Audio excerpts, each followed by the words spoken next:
십자가의 죽으심으로 이 땅에 오신 메시아의 그 구속 사역이 이루어졌어요. 완성이 됐어요. 그리고 예수님의 육체는 이제 3일 동안 안식에 처하게 됩니다. 그런 예수님의 육신을 바라보는 사람들의 반응이 각자 다르게 나타나고 있는데, 특별히 성경에 나타나는 여러 부류의 사람들 중에 굳이 크게 나누자면 두 부류로 나뉩니다. 예수님의 죽으심을 대하는 사람들의 모습 말이죠. 한 무리들은 신성모독이라는 죄목을 누명을 뒤집어 써서 쓰게 해서 예수님을 고발한 유대교 지도자들이에요. 그러니까 예수님을 따르지 않는, 메시아로 인정하지 않는 사람들입니다. 이들은 예수님의 그 죽으심을 어떻게 받아들이고 있었을까? 여러분들 한번 생각해 보세요.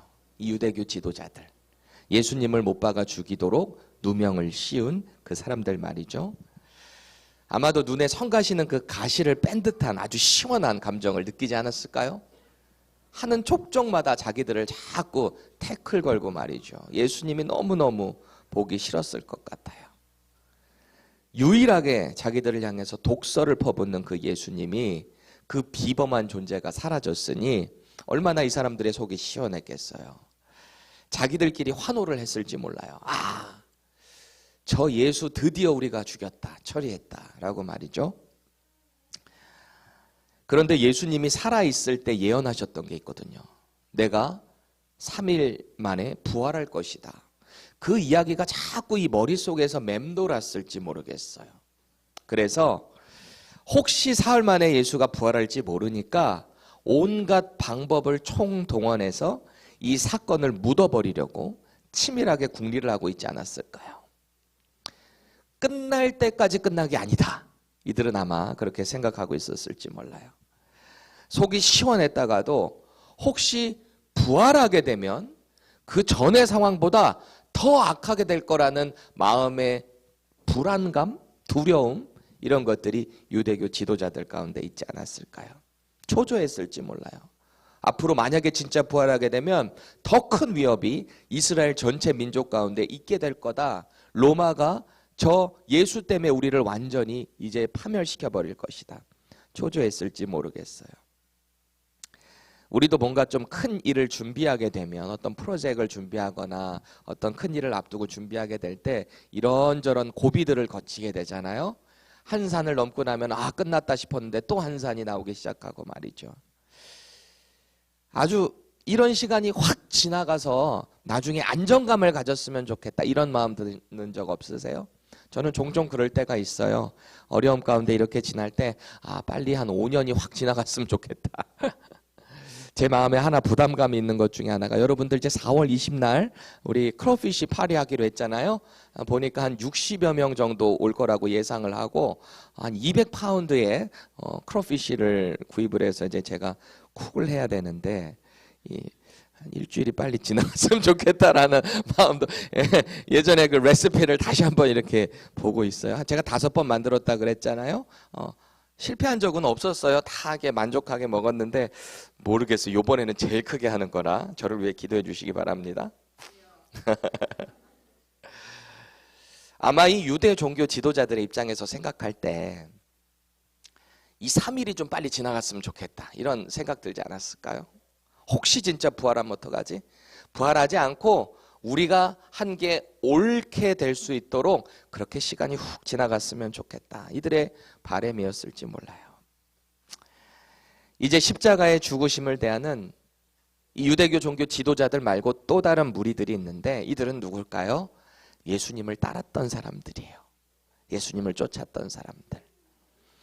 예수님의 11명의 제자. 왜요? 한 명은 자살하고 이제 배신하고 갔으니까 유다 빼고 이 11명의 제자를 포함한 대부분의 사람들이 예수님의 죽으심 앞에 각자 갈 길로 뿔뿔이 흩어졌습니다. 그런데 이 예수님을 따르던 부류 중에서도 이들은 또 세 부류의 사람들로 나눠볼 수가 있어요. 첫 번째 사람들은 어떤 사람들인가? 예수님의 사역을 이렇게 호기심 가운데 구경했던 구경꾼들입니다. 그저 예수님이 하는 게 신기해서 사람이 할 수 있는 일이 아닌데 표적이 일어날 때마다 신기하게 따라다녔던 구경꾼들이에요. 이 사람들은 예수님의 죽으심 앞에 어떤 반응을 보였을 것 같아요? 아마 이랬을 것 같아. 아이고 그렇게 살아있을 때 아이고 뭐 하나님의 아들이네 메시아네 그렇게 하더니 어쩔 수 없네. 로마의 사형제도 앞에 어쩔 수 없네. 정작 자기 자신은 못 살리네. 이러면서 흩어져 갔을 것 같아요. 이들을 가만히 생각해 보세요. 이 구경꾼들은요, 예수님을 쫓았기는 했는데 뭔가 신기한 현상만을 추구했던 구경꾼들인 거예요. 예수님을 진정으로 믿지 않았던 사람들이죠.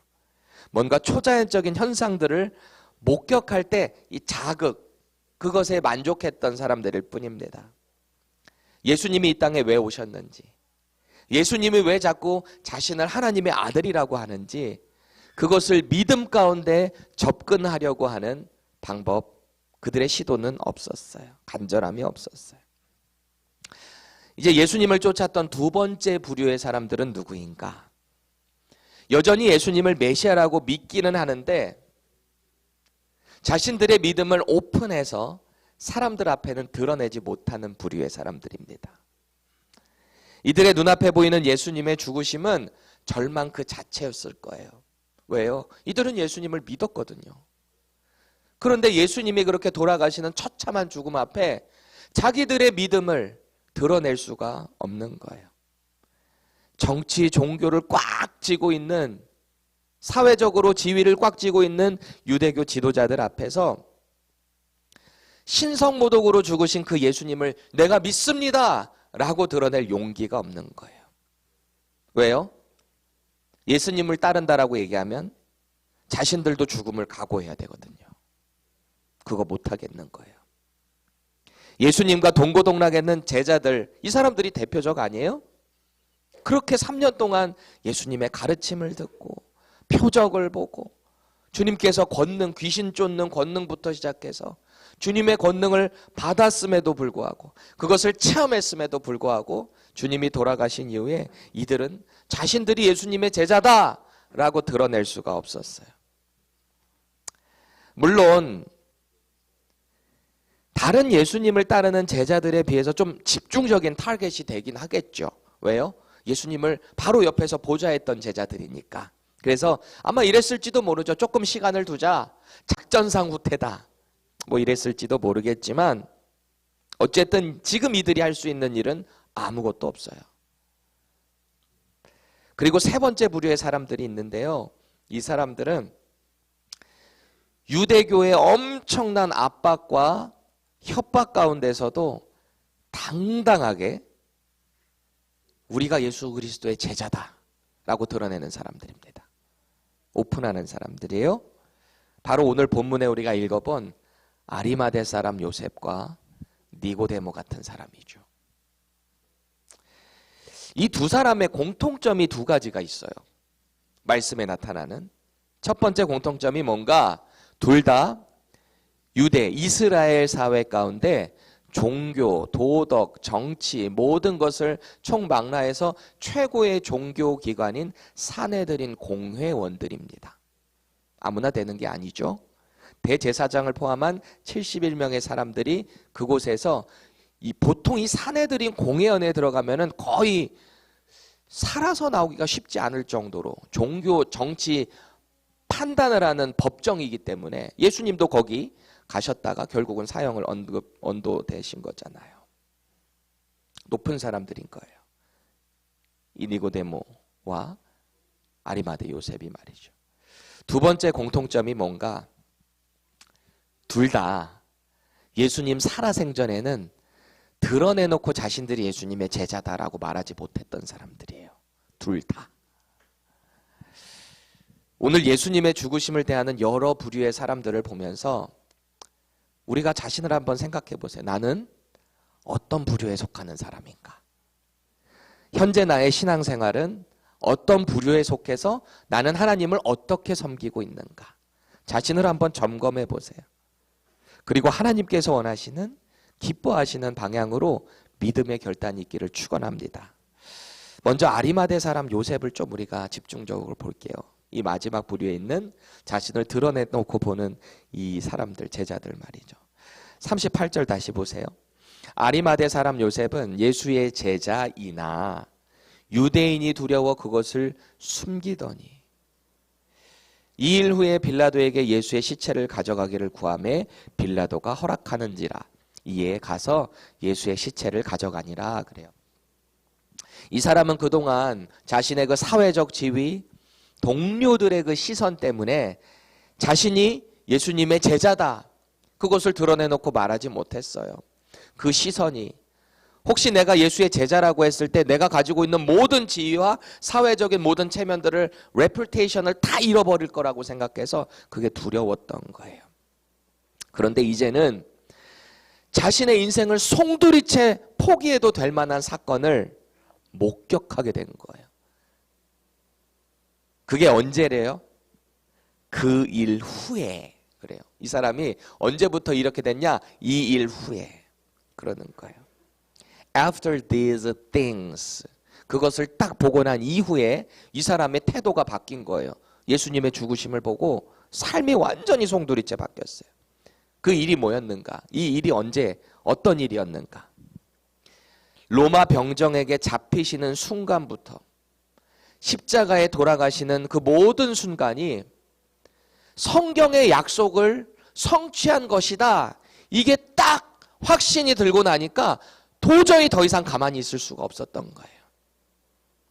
그저 그냥 잡히신 게 아니라 어쩌다 보니까 돌아가신 게 아니라 이게 구약의 선지자들을 통해서 그 말씀이 응하게 된 것이라는 게 깨닫게 되고 확신이 확 드니까 더 이상 조용히 있을 수가 없었던 거예요.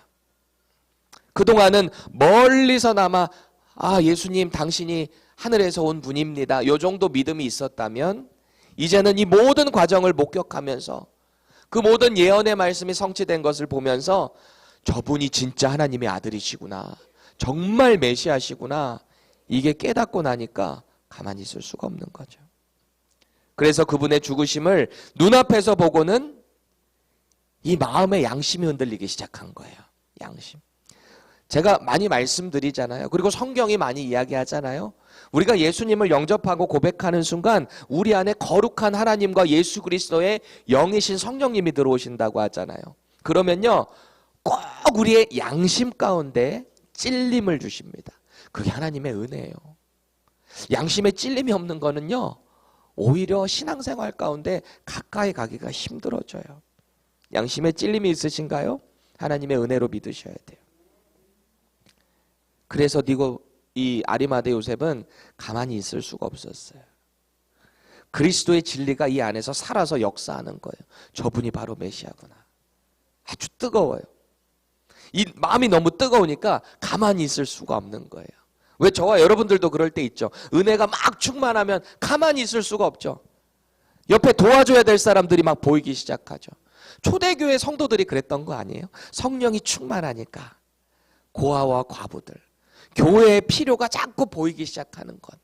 하나님께서 기뻐하시는 게 뭔지, 죽어가는 영혼들을 바라보면서 내가 해야 될 일이 뭔지 그게 자꾸 보이는 거예요. 가만히 있을 수가 없는 거예요.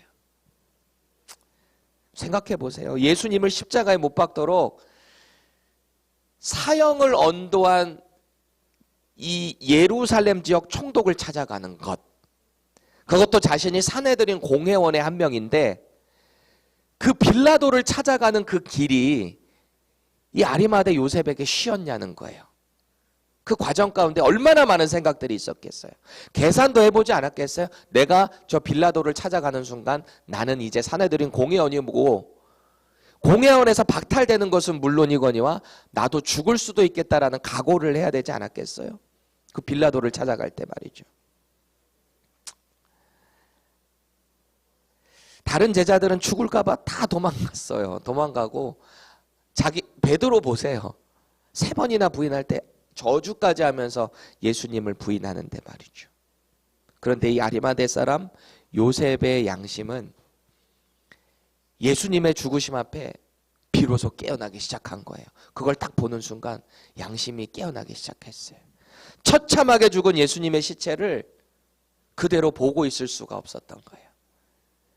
더 이상 숨어있는 제자로 살아갈 수가 없었어요.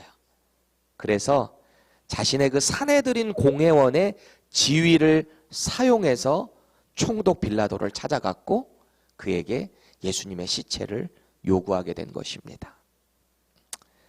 그 일이 이 요셉의 눈에 보여지고 그 마음속에 예수님이 바로 구약의 메시아임이 확신되니까 이제는 그의 인생에서 뭐가 가장 중요한지를 깨닫게 된 거예요.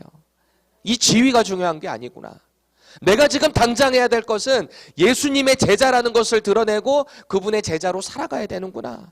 저분의 시체를 내가 어떤 수모와 어떤 어려움을 당할지라도 요구를 해야 되겠구나. 그의 마음에 확신이 든 거죠. 내가 바로 예수님의 제자다. 나도 죽이려면 죽여라. 라고 말이죠. 그리고 오늘 본문의 또 다른 주인공인 니고데모는 어땠을까요? 니고데모. 이 사람은 요한복음 3장에 보면 예수님의 가르침을 기이 여겼어요. 그리고 예수님을 찾아와서 뭐라 그래요? 당신께서 하늘에서 내려오신 분이 아니면은 이런 일들을 행할 수가 없습니다. 정말 위대하신 선생님이십니다. 라고 예수님을 극찬했던 사람들이죠. 그런데 사람들의 눈을 피해서 저녁에 예수님을 찾아왔던 장본인이죠. 이 사람 역시 이전에는 숨어서 예수님을 이렇게 멀리서 지켜보면서 저분은 보통 분이 아니다. 마음의 믿음을 갖고 있었던 사람이었을 거예요. 그런데 이 사람 역시 예수님의 죽으심을 딱 바라보는 순간 양심이 꿈틀대기 시작했어요. 도저히 이 사람도 가만히 있을 수가 없었어요. 39절 보세요.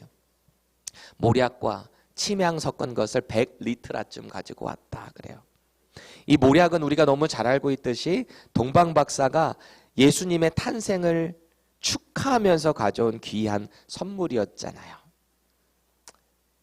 그리고 이 침향이라는 게 뭐냐? 이 원료는 시편 45편에 보면 이 왕의 장례에 사용되고 있었던 귀한 재료예요. 그러니까 모략이나 침향 둘 다 장례에 쓰이는 아주 귀한 값비싼 재료인 거죠. 특히 여기서 말하는 100리트라 이 단위를 보면 이걸 우리식으로 환산하면 약 한 75파운드 정도 됩니다. 한 34kg 정도 된다고 보면 돼요. 고귀한 왕의 장례를 치르는 것처럼 이 니고데모는 최선을 다해서 예수님의 왕의 장례를 준비한 거예요. 흥미로운 것은 이 다른 복음서들에 보면 니고데모는 예수님의 이 장례안을 준비하는데 등장하지 않습니다. 그럼에도 불구하고 사도 요한은 이 글을 기록을 하면서 니고데모가 가져온 그 장례 물품을 언급하고 있는 거예요. 왜일까요? 왜 다른 복음서 저자들은 니고데모의 이 장례 물품을 갖고 온 것을 이야기하지 않는데 사도 요한은 왜 그렇게 했을까요? 예수님의 죽으심은 일반 평민의 죽음과 다르다는 거예요. 왜요? 예수님은 이 땅에 왕으로 오신 분이라는 것을 드러내고 있는 거예요. 생전에 주님께서 이미 수차례 선언하셨던 것처럼 예수님은 이스라엘의 왕으로 온 인류의 죄를 대속하기 위해 오신 왕으로, 영원한 우리의 왕으로 오셨다라는 것입니다. 그래서 왕에 대한 장례에 대한 이 예우로 물품을 썼다. 이걸 의도적으로 강조하고 있는 거예요. 특히 41절 보세요. 예수께서 십자가에 못 박히신 곳에 동산이 있고 동산 안에 아직 사람을 장사한 일이 없는 새 무덤이 있는지라. 사도 요한은 이렇게 기록을 합니다. 부자 아리마대 요셉이 미리 사놓은 빈 무덤에 예수님이 안치되셨다는 거예요. 마침 그 장소에, 마침 부자인 아리마대 사람 요셉의 미리 자기가 준비한 그 묘에 안치되셨다. 이사야 53장 9절 다 같이 읽겠습니다. 시작. 그가 죽은 후에 부자와 함께 있었도다. 저 마지막 부분 보세요. 그가 죽은 후에 부자와 함께 있었도다. 이사야 선지자가 앞으로 올 장차 올 왕 메시아 그분의 죽으심 후에 어떻게 안치되실 것인가가 예언이 되어 있는 거잖아요. 예수님의 태어나심부터 시작해서 죽으시는 그 순간까지 구약에 이미 하나님의 선지자들을 통해서 예언된 말씀들이 하나 다 성취돼요. 어린 양으로 오신 6월절의 어린 양 예수 그리스도. 양쪽 편의 강도들은 죽었나 살았나 확인하려고 다리를 분지러뜨리는데 예수님의 다리는 부러지지 않아요. 왜요? 6월절의 어린 양은 뼈가 부러져서 되면 안 되거든요. 모든 그분의 순간순간들이 다 말씀 가운데 성취되는 모습입니다. 얼마나 전율이 돋아요. 저는 막 이런 말씀을 볼 때마다 와, 하나님 대단하시다. 하나님 치밀하시다. 이 구약의 이 모든 구원의 약속들이 치밀하다 말이죠. 그래서 하나님의 말씀은 살아있는 거예요. 인류의 역사가 아무리 하나님의 말씀이 거짓이다, 사람이 만들어낸 거다, 판타지 소설이다 조롱할지라도 하나님의 말씀은 살아있어요. 자기들이 안 믿을 뿐이지 이 말씀은 하나님의 숨결이 들어가 있는 역사인 것입니다. 예수님의 메시아 되신, 이 메시아 되신 볼 때 이 사람들의 눈앞에 바로 이 일들이 목격이 된 거예요. 그러니까 가만히 있을 수가 없는 거죠. 어떤 불이익이 있더라도 당당히 감수해낼 수 있게 되는 거예요. 사실 오늘 본문에는 예수님의 죽으심 후에 장례에 참여했던 이 요셉과 니고데모만 이야기하고 있지만 사실 그렇지는 않아요. 더 많은 사람들이 이 장례에 함께 했을 거예요. 다른 복음서들을 이렇게 비교해 보면 막달라 마리아, 글로바의 아내 마리아, 그 외에 또 다른 여제자들도 이곳에 같이 동참했을 거예요. 가만히 생각해 보면 인류는 언제나 여자가 대단해요. 하와의 그 속임, 이 꼬임에 아담이 먹고 죄를 짓는 것도 하와께서 하셨고, 어려운 고난 가운데서도 예수님의 그 죽으심 앞에 다 남자들은 뿔뿔이 도망가도 여자분들이 이 자리를 지키며 끝까지 주님을. 그래서 예수님의 부활을 가장 처음 목격한 여인도 누구죠? 막달라 마리아.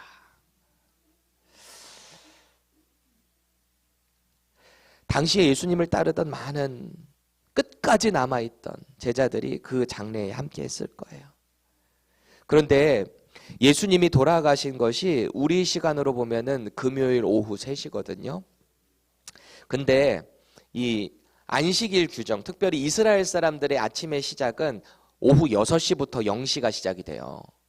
그러니까 사실 6시, 오후 6시, 3시에서 오후 6시면은 이제 몇 시간 남은 거예요? 3시간 남았잖아요.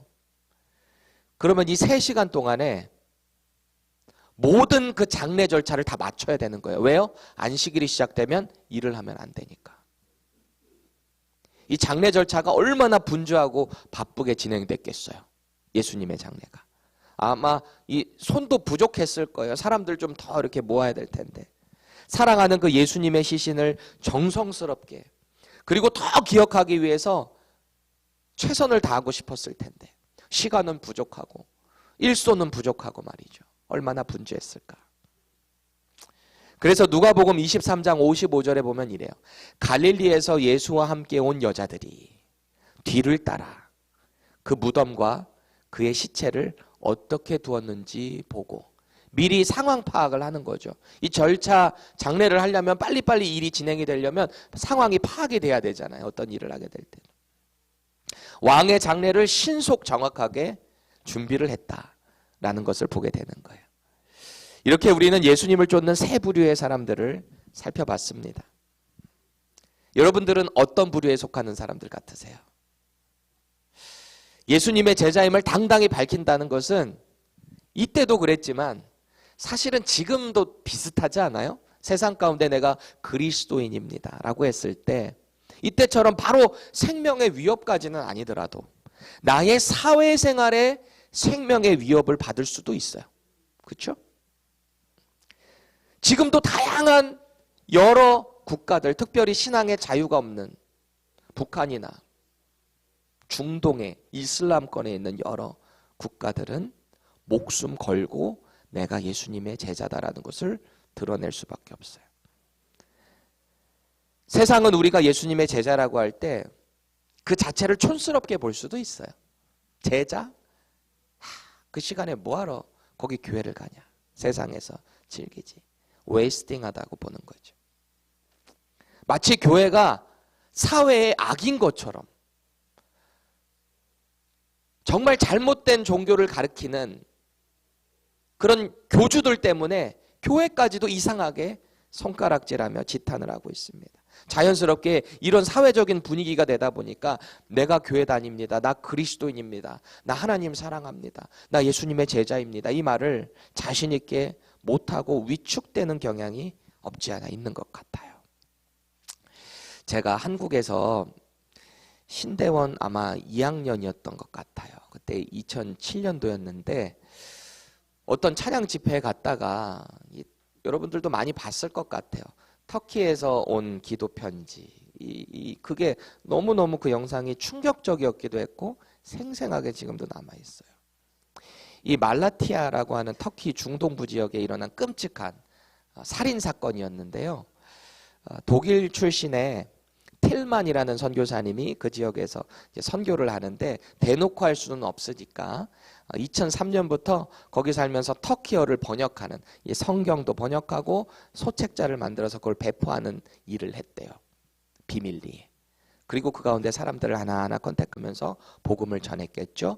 그래서 이 네자티라는 현지인이에요. 터키 네자티 그리고 우르라고 하는 이 두 명의 형제가 신실하게 그리스도인이 돼서 그 일을 돕고 있었대요.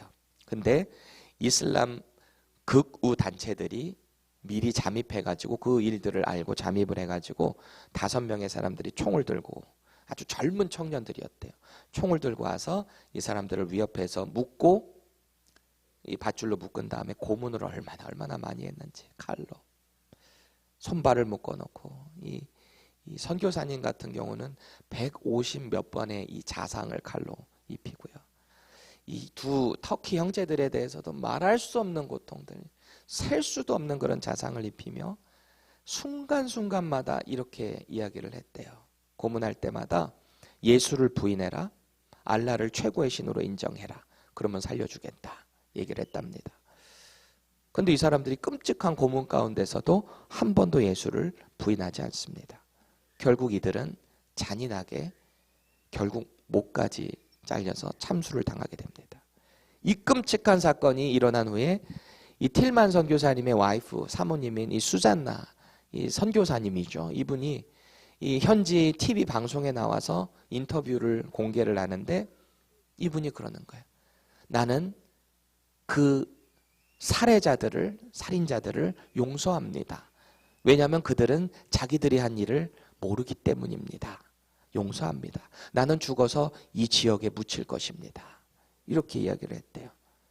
그리고 순교한 그 터키 형제들의 장례식에 몇몇 그리스도인들이 장례식을 지킵니다. 자신들이 노출돼서 타겟이 될 수도 있음에도 불구하고 그것을 지키는 거예요. 이 일이 일어나자 터키 현지에 숨어있는 수많은 한 수백여 명, 수백 명 정도의 이 그리스도인들이 이스탄불 광장에 나와서 피켓을 들고 외칩니다. 그 피켓의 내용을 보니까 우리도 그리스도인이다. 우리도 죽여라 말이죠. 저는 이거를 예전 그때도 엄청 울었고 볼 때마다 이렇게 마음이 뜨거워져요. 오늘 말씀드린 이 터키의 성도들 그리고 예수님의 죽으심 앞에 당당하게 자신의 믿음을 드러낸 오늘 아리마대 사람 요셉과 니고데모 그리고 그를 따르는 수많은 여제자들 그들의 믿음이 도대체 어디서부터 온 걸까요? 그렇게 드러낼 수 있는 믿음의 용기 어디서부터 왔을까요? 이런 당당한 믿음의 선포는 결코 우리의 힘과 뜻으로 되는 게 아니에요. 이것은 나를 위해 죽으신 예수님의 십자가가 저분의 죽으심이 다 하나님의 구원의 역사 가운데 있다라는 것이 말씀을 통해 확신이 들 때 이런 용기가 나오는 거예요. 내가 하고 싶다고 할 수 있는 게 아닙니다. 믿음의 확신이 있을 때 가능해요. 이런 믿음의 확신을 갖고 있으면 비록 내 인생이 송두리째 뽑혀서 어디 널브러질지라도 그게 슬프지가 않아요. 두렵지가 않아요. 왜요? 우리 인생의 주권자가 하나님이시라는 걸 알기 때문에. 그 예수님이 나를 위해 죽으셨고 내가 그분을 위해서 의로 자랑스럽게 복음을 부끄러워하지 않고 세상 가운데 전할 때 하나님이 기뻐하실 것을 아니까 당당할 수 있는 거 아니에요? 하나님께서 당신의 영광을 위해 저와 여러분들을 세워주실 거예요. 사용하실 거예요. 우리 인생은 주님의 거니까요. 우리 인생 정말 주님께 맡겼으면 좋겠어요. 각자 처한 사명의 현장에서 최선을 다해서 살아가시기를 예수님의 이름으로 축원합니다. 동시에 각자의 십자가를 지고 믿음의 발걸음을 떼셔야 돼요. 너무 소극적으로 있지 마세요. 자꾸 숨기지 마세요. 우리가 복음을 들고 당당하게 선포할 때, 우리 예수님 다시 오실 때 우리를 기쁘게 자랑스럽게 여겨주실 거예요. 저와 여러분들이 예수님을 부끄럽게 여기잖아요. 우리 주님도 우리를 부끄럽게 여기신다 그러셨어요. 그게 바로 예수님의 죽음을 대하는 성도의 자세인 것입니다.